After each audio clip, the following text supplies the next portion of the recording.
नमस्कार दोस्तों। मुंशी प्रेमचंद की कहानियों की इस कड़ी में अगली कहानी है विजय। मेरा नाम है नितिन और आप मुझे सुन रहे हैं मेरे चैनल बोधिवेदा पर। चैनल को सब्सक्राइब करें। अगर वीडियो पसंद आए तो वीडियो को लाइक करें और कमेंट करें। मुंशी प्रेमचंद की बाकी कहानियां सुनने के लिए आप प्लेलिस्ट चेक कर सकते हैं। उसका लिंक मैं आपको डिस्क्रिप्शन बॉक्स में डाल दूंगा। तो चलिए शुरू करते हैं। शहजादा मसरूर और मलका मखमूर दोनों शादी करके काफी खुश रहने लगे। मसरूर गाय चराता और खेत जोतता, तो वहीं मखमूर खाना पकाती और चरखा चलाती। इस तरह दोनों मिलजुल कर अपना जीवन चलाते थे। दोनों अपनी इस शादीशुदा जिंदगी से काफी खुश थे। उनके जीवन में कोई फिक्र या परेशानी नहीं थी। लेकिन जैसे हर दिन एक जैसा नहीं रहता, उसी तरह उनके भी दिन बदलने लगे।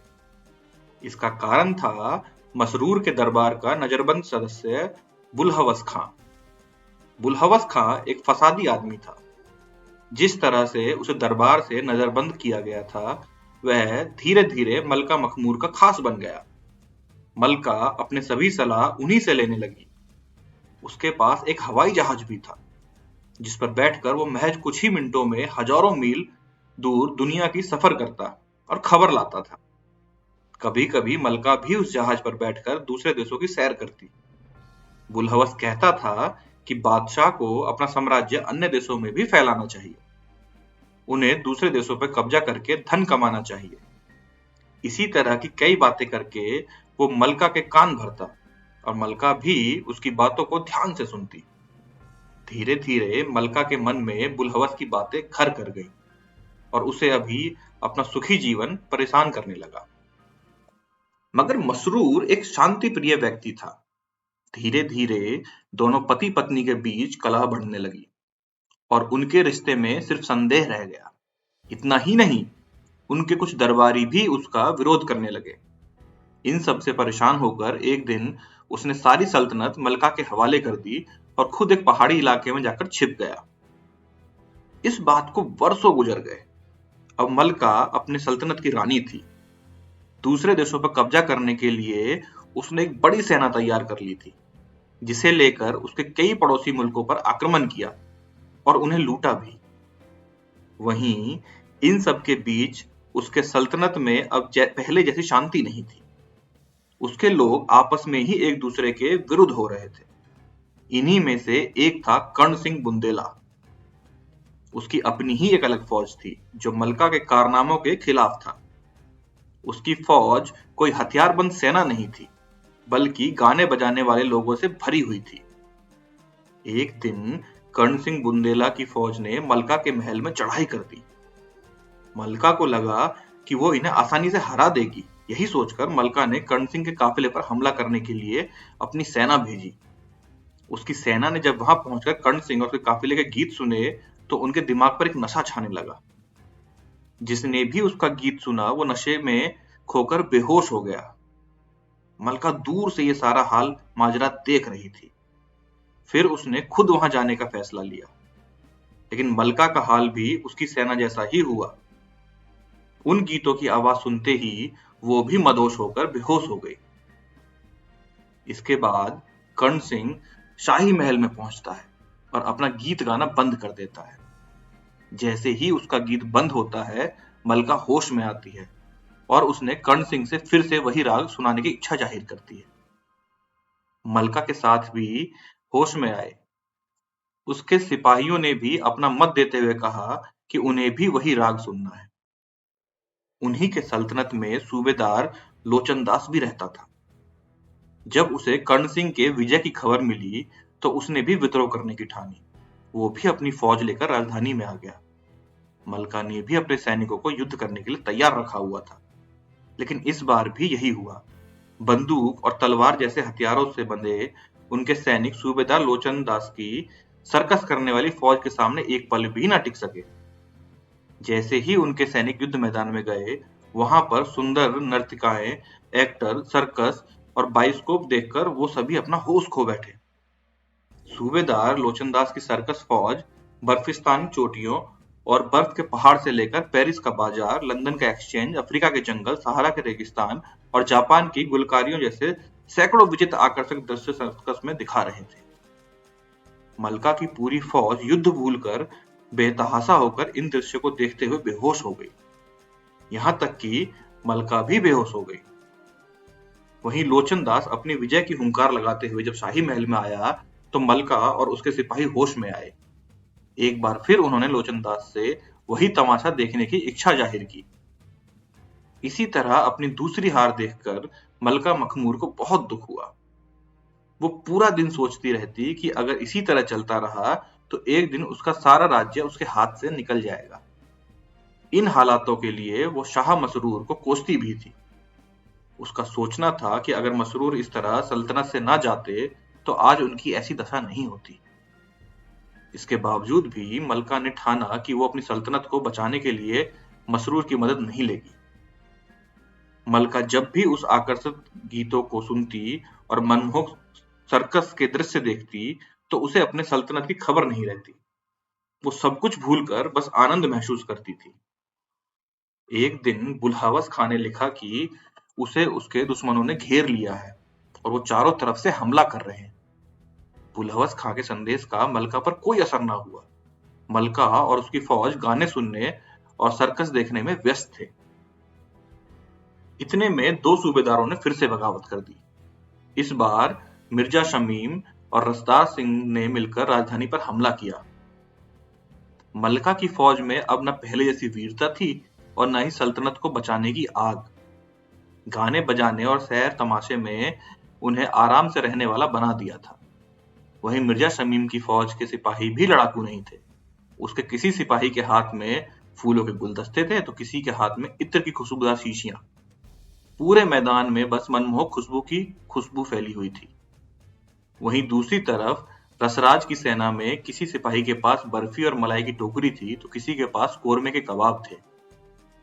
कोई खुबानी और अंगूर लिए खड़ा था तो कोई इटली की चटनी और फ्रांस की शराब। मलका की फौज जैसे ही मैदान में आती वो मिर्जा शमीम की सुगंधित खुशबू सूंघते ही मदहोश हो जाती। उसकी सेना ने अपने तलवार फेंक दिए और रसदार के स्वादिष्ट पकवानों का लुत्फ लेने लगे। इस बार उसकी फौज का हाल भिखारियों जैसा हो गया, जो तरह तरह के खाने के लिए अपना हाथ फैलाए मांग रही थी। सब कुछ खाने के बाद उसकी पूरी फौज वहीं बेहोश होकर ढेर हो गई। यही हाल मलका का भी हुआ। वो भी जी भरकर खा पी लेने के बाद बेहोश हो गई। अब मलका अपनी पूरी सल्तनत हार चुकी थी। वो अब इन लोगों की गुलामी करने लगी। तभी कर्ण सिंह के दरबार में हाजिरी लगी तो कभी मिर्जा शमीम की खुशामद करती थी।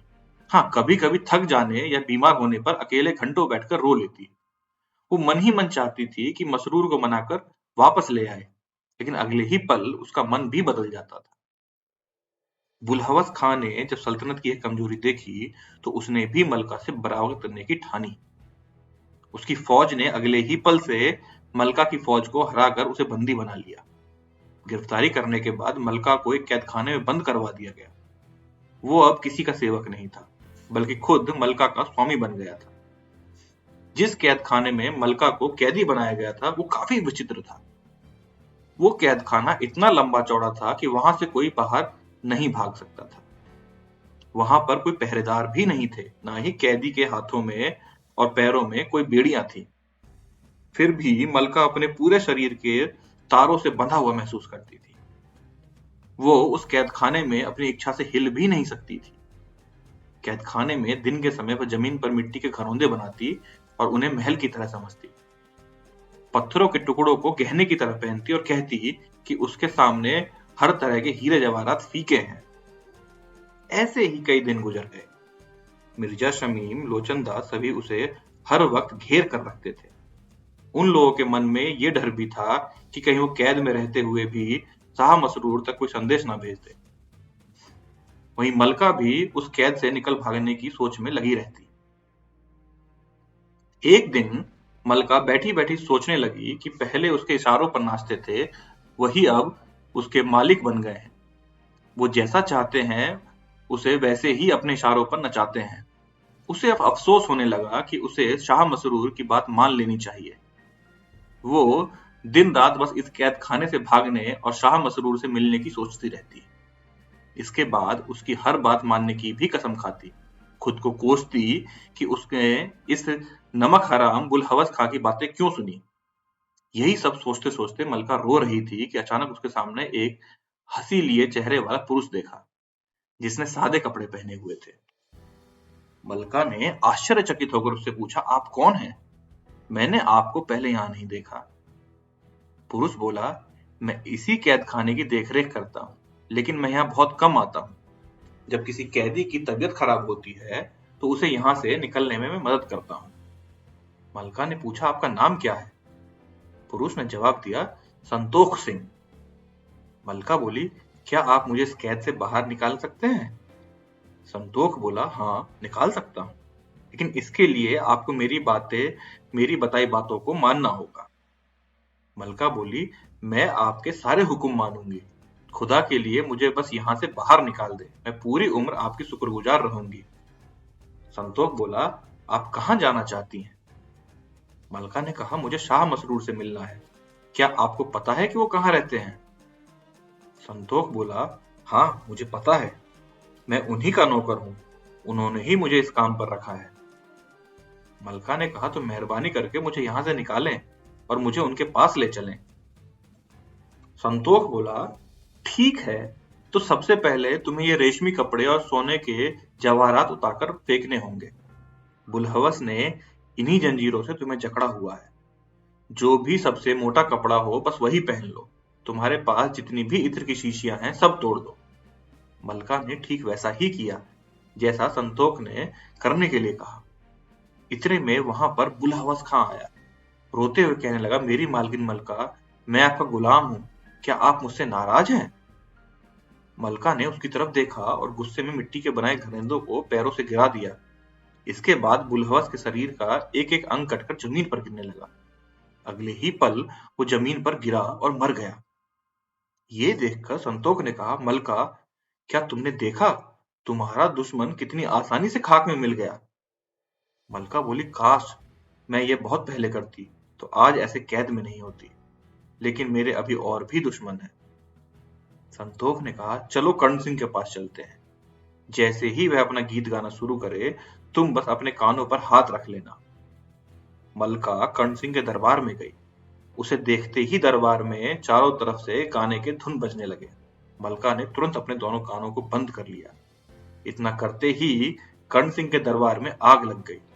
उसके सारे दरबारी जलने लगे। ये सब देखकर कर्ण सिंह दौड़ता हुआ मलका के पैरों में गिर पड़ा और बोला, इस गुलाम पर रहम करें मालकिन, अपना कानों पर से हाथ हटा लें वरना मेरी जान जा सकती है।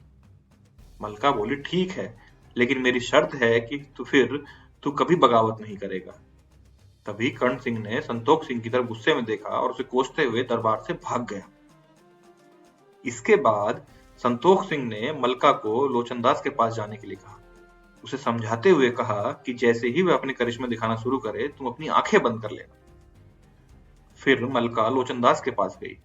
मलका को दरबार में देखते ही लोचन ने अपने सर्कस के कारनामे दिखाने शुरू कर दिए। इतने में मलका ने अपनी आंखें बंद कर ली। ऐसा देखकर लोचनदास मलका को सर्कस देखने के लिए उकसाने लगा, लेकिन मलका ने अपनी आंखें नहीं खोली। फिर वो कांपता हुआ मलका के सामने आया और हाथ जोड़कर बोलने लगा, मालकिन कृपया अपनी आंखें खोलें और मुझ पर रहम करें। अगर मुझसे कोई गलती हुई है तो उसे माफ करने का एहसान करें। उसकी बातों को सुनकर मलका ने कहा, ठीक है, मैंने तेरी जान बख्श दी, लेकिन अब फिर कभी यहाँ पर सिर उठाकर ना चलना। लोचनदास ने मलका की बातें सुनते ही उसका शुक्रिया किया और वहां से अपनी जान लेकर भाग खड़ा हुआ।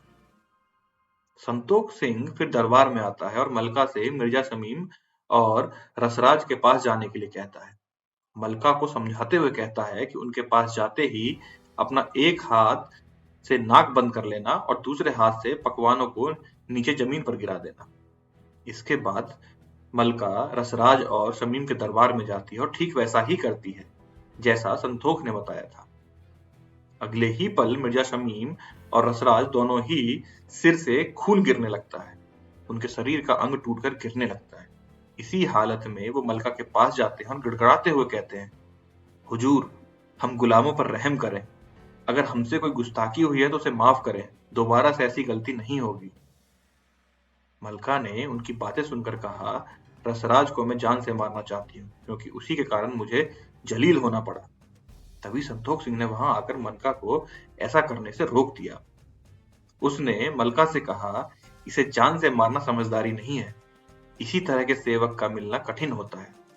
यह सभी सूबेदारों में अपना काम करने में सबसे बेहतर है, इसलिए इसे जान से मत मारिए, बस अपने काबू में रखिए।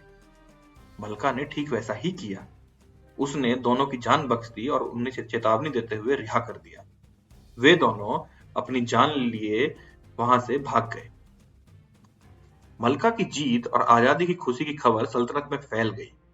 फौज और उसके लोगों ने उसका खुले दिल से स्वागत किया।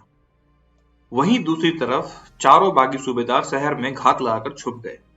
फिर संतोख सिंह ने जब वहां के लोगों और फौज की मस्जिद में शुक्रिया की नमाज अदा करने के लिए ले गए, तो बागियों को वहां पर भी हार मिली।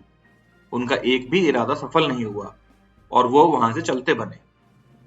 मलका ने संतोख सिंह का शुक्रिया करते हुए कहा, मेरे पास इतनी ताकत या कोई शब्द नहीं जिससे मैं आपके एहसानों का शुक्रिया अदा कर सकूं।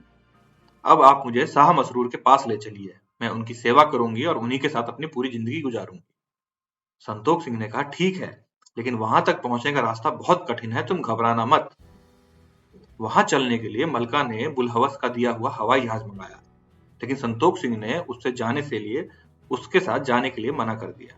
उसने कहा कि उसे पैदल ही उसका ये सफर तय करना है। मलका ने इस बार भी ऐसा ही किया। वो दिन भर बिना कुछ खाए पिए चलती रही। थकान के कारण उसकी आंखों के सामने अंधेरा छाने लगा। उसके पैरों में छाले पड़ गए। उसने संतोख से पूछा कि अभी और कितनी दूर है। संतोख बोला, अभी बहुत दूर है। तुम्हें पूरे रास्ते चुप रहना होगा, क्योंकि बातें करने से मंजिल और भी मुश्किल हो जाती है। रात होते होते वे एक नदी के किनारे पहुंचे। वहां कोई नाव नहीं थी। मलका ने संतोख से पूछा कि नाव कहाँ है। संतोख ने उसे बताया कि उसे नदी भी चलकर पार करनी होगी। मलका को नदी में जाने से डर लग रहा था, लेकिन फिर भी उसने हिम्मत जुटाई और नदी पार करने के लिए उसमें उतर पड़ी। अगले ही पल उसे मालूम हुआ कि वो नदी सिर्फ उसकी आंखों का धोखा थी। असलियत में बस एक रेतीली जमीन थी। जैसा जैसे रात बीत रही थी, मलका को लग रहा था कि ये सफर तय करते करते वह मर ही जाएगी। फिर वो इसे पूरा जरूर करेगी। सुबह तक वो एक पहाड़ी के सामने पहुंच चुके थे। उस पहाड़ की चोटियां आसमान से भी ऊंची थी। संतोख सिंह ने मलका से कहा कि शाह मसरूर इसी पहाड़ी की सबसे ऊंची चोटी पर है। फिर उससे पूछा, क्या तुम इस पर चढ़ सकती हो? मलका ने हिम्मत दिखाते हुए कहा कि हाँ, मैं चढ़ने की पूरी कोशिश करूंगी। इसके बाद वो तेजी से उस पहाड़ पर चढ़ने लगी। पहाड़ के बीचों बीच आकर वो थक गई और वहीं पर बैठ गई। तभी फिर से संतोख सिंह उससे कहता है कि एक बार फिर से ऐसी ही हिम्मत करो। उसकी बातें सुनकर मलका फिर से हिम्मत बांधती है और फुर्ती दिखाते हुए पहाड़ पर चढ़ने लगती है। जब वो पहाड़ की सबसे ऊंची चोटी पर पहुंचती है, तो वहां की शुद्ध हवा में सांस लेते हुए उसे एक नई जिंदगी पाने जैसा एहसास होता है। जब उसने संतोख सिंह की तरफ देखा तो आश्चर्य में डूब गई। उसके सामने खड़ा संतोख सिंह का चेहरा शाह मसरूर का बन गया था। उसे देखते ही मलका शाह के पैरों पर गिर गई और रोने लगी। फिर शाह मसरूर ने उसे उठाकर गले लगा लिया। तो दोस्तों, इस कहानी से हमें क्या शिक्षा मिलती है? इस कहानी से हमें यह शिक्षा मिलती है कि किसी चीज के मोह में पड़ना या लालच करना खुशहाल जीवन को कैद कर सकता है। वहीं अगर मजबूत इरादों से इसका सामना किया जाए तो इससे छुटकारा भी पाया जा सकता है। दोस्तों, अगर ये कहानी पसंद आई हो तो वीडियो को लाइक करें, चैनल को सब्सक्राइब करें और अपने सुझाव हमें कमेंट करके बताएं। धन्यवाद। अगर आपको ये वीडियो पसंद आई हो, चैनल को सब्सक्राइब करें, लाइक करें, कमेंट करें। Thank you so much for your support.